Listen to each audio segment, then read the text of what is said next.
4.5 साल में नरेंद्र मोदी जी ने 15 लोगों का 3,50,000 करोड़ रुपए कर्जा माफ किया है। 4.5 साल में नरेंद्र मोदी जी ने 15 लोगों का 3,50,000 करोड़ रुपए कर्जा माफ किया है। क्या गुंडा बनेगा रे तू? किसान का कर्जा माफ नहीं करना चाहिए, क्योंकि अगर किसान का कर्जा माफ किया तो किसान की आदत खराब हो जाएगी।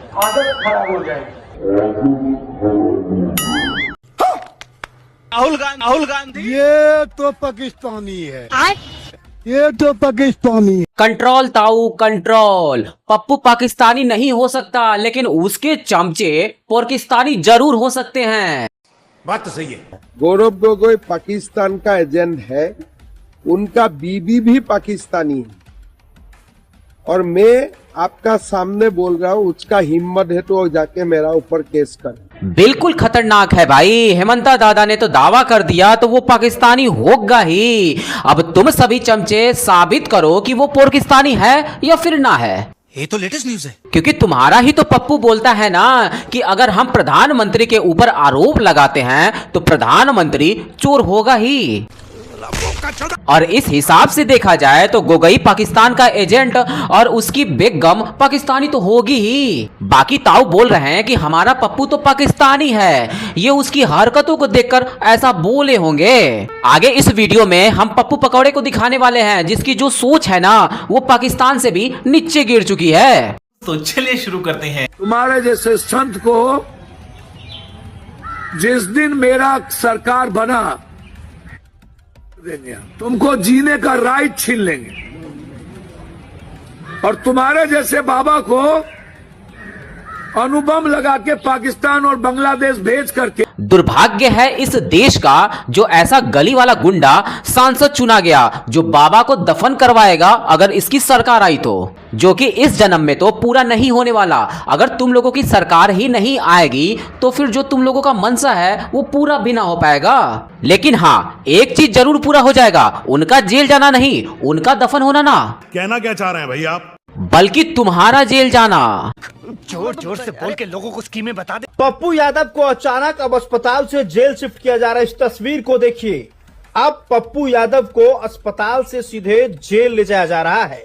न्यायालय ने यह आदेश दिया था कि पप्पू यादव की तबीयत खराब है, उन्हें अस्पताल में इलाज के लिए भर्ती कराया जाए, लेकिन आज अचानक पुलिस उन्हें जेल में शिफ्ट कर रही। इस बहरूपिया को जब जेल जाने का बारी आया था तो इस पकौड़े ने जबरदस्त वाला नौटंकी रच दिया, बीमार होने वाला। लेकिन इसको ना पता था कि जो अधिकारी इसको जेल में डालने वाले हैं वो नायक जो फिल्म है ना पहले ही देख चुके हैं। वो समझ गए हैं कि अपना वाला पप्पू पकौड़ा बिल्कुल भी ना बीमार, वो बस जेल ना जाने के लिए ऐसा ड्रामा कर रहा।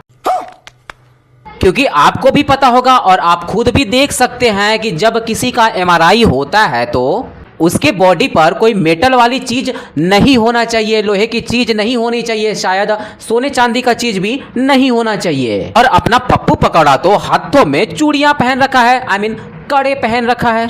समझ में नहीं आता तुम्हें कुत्ता क्यों? अरे ना जी ताऊ, अभी तो आप इसको केवल और केवल मसालेदार पकौड़ा ही बोलिए, सुअर वाली हरकतें तो अब करेगा।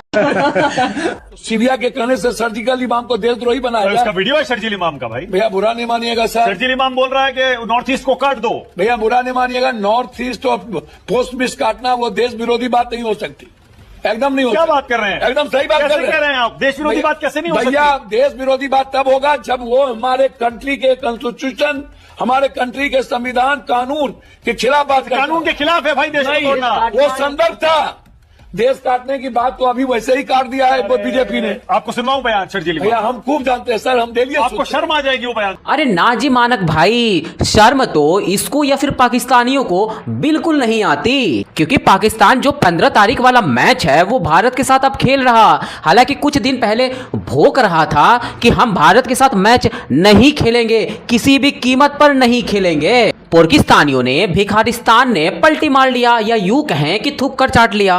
और इसकी वाली भी कहानी कुछ ऐसी ही है कि कांग्रेस इसको बार बार लात मारकर भगाती है, लेकिन ये बार बार भागकर वहां जाता है। ऐसा लगता है कि कई जन्मों का उद्धार बाकी हो। उधार, हाँ उधार से मेरे मन में ख्याल आया कि सबको जिंदगी में कभी ना कभी पैसों की कमी पड़ जाती है या फिर जरूरत पड़ जाती है, इसलिए दूसरों से उधार लेने से अच्छा है, दूसरों के सामने हाथ फैलाने से अच्छा है आप खुद ही लोन के लिए अप्लाई कर सकते हैं। पैसे आपके खाते में तुरंत, ना कोई मुश्किल ना कोई झंझट, बिल्कुल सिक्योर। लिंक आपको कमेंट बॉक्स में देखने को मिल जाएगा, तो फिर देर किस बात की, जाइए और विजिट करिए। तो हेलो दोस्तों, मैं Abhay Nagvanshi, change your luck, zero से हीरो तक में आपका स्वागत है।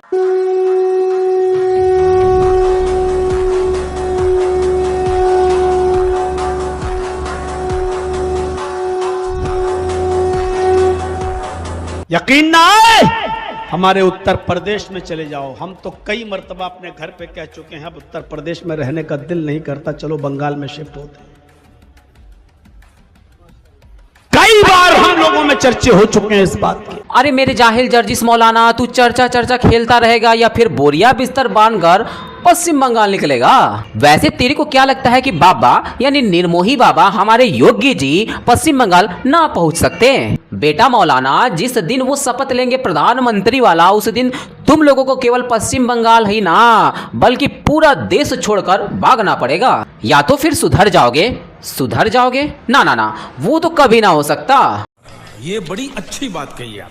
कहा हमारा 10 जगह वोट है, हमारे से आते हैं। नहीं आप तो मौलाना वोट हो। अगर संघ से आते तो राष्ट्रभक्त इन्होंने दो बार कोर्ट भी कह चुके हैं। हम राष्ट्रभक्त हैं सर, संघ से ज्यादा राष्ट्रभक्त हैं। बोलिए भारत माता की, हिंदुस्तान जिंदाबाद। आपने का भक्त है, हिंदुस्तान आरएसएस से बड़े भक्त है। मैं कह रही हूँ आज इन सबको लपेट के हिंदुस्तान जिंदाबाद। भारत माता की, भारत माता की, हिंदुस्तान जिंदाबाद। अच्छा वंदे मातरम, हिंदुस्तान जिंदाबाद। वंदे मातरम, हिंदुस्तान वंदे जिंदाबाद। मातरम, हिंदुस्तान वंदे मातरम। क्यों शर्म आती है? बिल्कुल नहीं, शर्म आती है सर, मेरे ऊपर कोई दबाव शर्म आती है सर। दबाव ना रे पगले, कोई तेरे को दबा ही नहीं रहा, बस एक छोटा सा टेस्ट लिया गया था जिसमें तू फेल हो गया। क्योंकि मैं चूतिया हूँ, मेरा दिमाग चूतिया है। तुम लोगों की देशभक्ति और पाकिस्तानियों की दोस्ती केवल दिखावे के लिए होती है। पाकिस्तान बांग्लादेश के साथ दोस्ती खेलने के चक्कर में उसकी लंका लगवा दी और अब खुद भारत के साथ मैच खेलेगा और पैसे बनाएगा आटे के लिए, पेट पालने के लिए, और इसी को बोलते हैं मुंह में अल्लाह और हाथों में छुरा। 2 रुपए का कॉइन है, ये 2 रुपए का कॉइन है।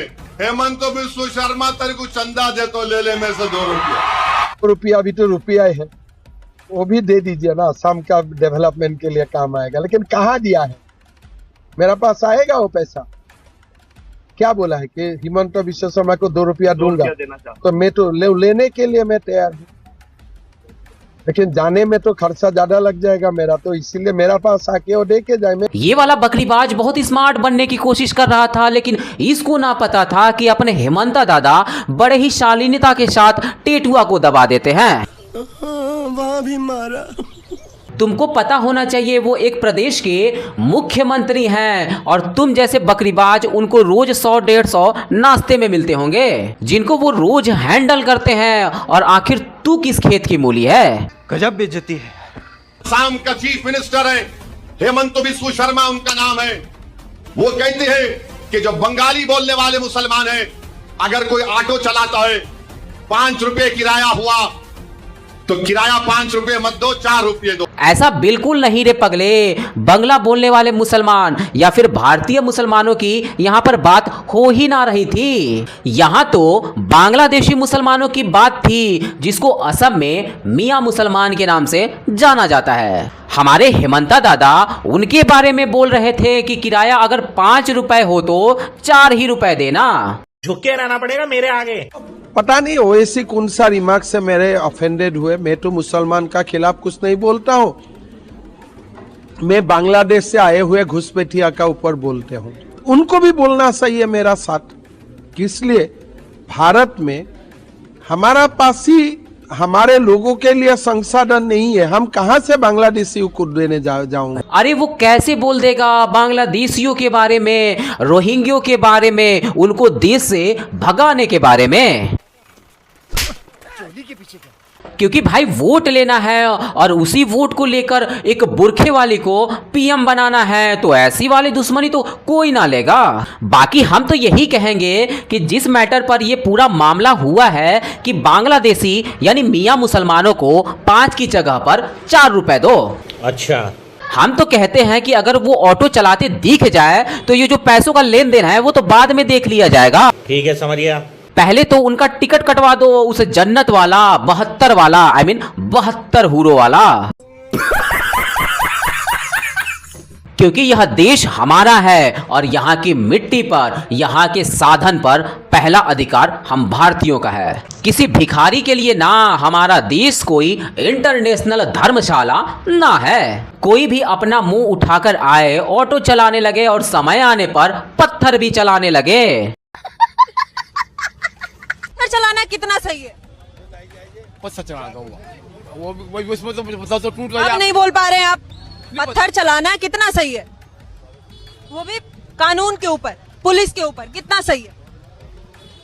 पत्थर का तो बिल्कुल नहीं ना। हंस रहे, ये हंसने वाली बात है। आप बुजुर्ग है चाचा, आपको मैं क्या ही बोलूं।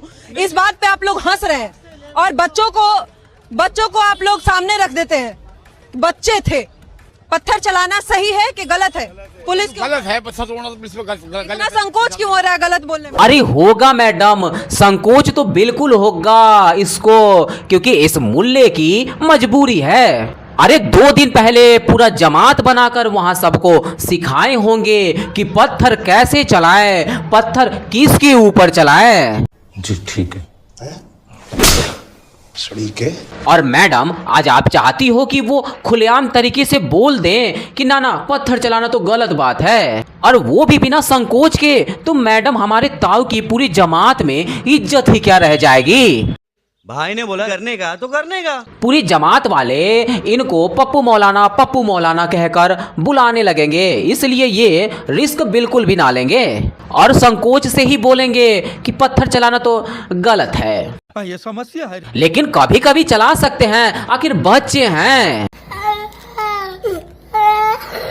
योगी जी हिंदू मुस्लिम नहीं करवाते, हमारे मुस्लिम हिंदू को एक कराते हैं। ये मेरे चाचा हैं, चाचा जान, सलाम वालेकुम। जय श्री राम। जय श्री राम में कहो, बोलो अल्लाह अकबर। जय श्री राम। बोले चाचा जय श्री राम।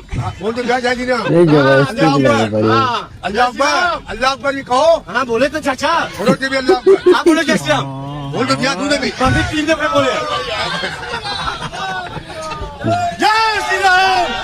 तेल लगाओ बाबर का, इतिहास मिटा दो बाबर का। अचानक हमला हुआ है हमारे चच्चा जान पर। वैसे हमारे चच्चा जान को इस बात से कोई तकलीफ ना होनी चाहिए, इस पर कोई नाराज होने वाली बात ही ना है, क्योंकि दोनों ने मिलकर एक दूसरे के आस्था का सम्मान किया। मैं नहीं बताऊंगा। दोनों ने एक दूसरे के मिलकर जयकारे लगाए, लेकिन लास्ट में तो उन्होंने बाबर का कब्र खोद दिया।